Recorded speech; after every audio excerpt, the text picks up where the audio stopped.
In Health Matters tonight, a dire warning from one of Canada's largest vision research advocates. As Linda Aylesworth reports, Fighting Blindness Canada says this country is facing a crisis that could double the number of people living with blindness in just over 10 years. I'm just going to line you up. Come on forward, first of all.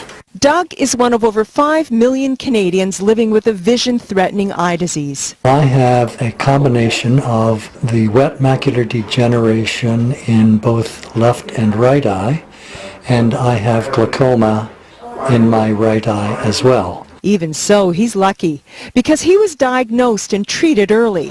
People cannot underestimate enough the import of having their eyes checked on a regular basis. He responded to treatment like only the people who we detect in those first couple of days do.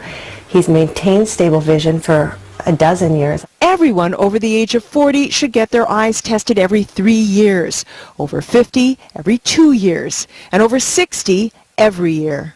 But too often, Dr. Briar Sexton sees patients who have waited too long after irreversible damage is done. 3 out of 4 eye diseases are treatable, and so 75% of the population that loses vision in Canada right now loses it needlessly.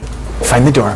Which is why Fighting Blindness Canada is pushing for a national vision health strategy that would increase awareness, access to treatments, and funding for research. So there's a huge benefit to having research if we can get politicians to support the treatments that exist and also support further research so that more treatments can exist. Funding would also help alleviate the shortage of ophthalmologists in this province, which currently stands at just 180, with only 3 additional specialists being trained annually. We can see it coming. We're walking towards the cliff.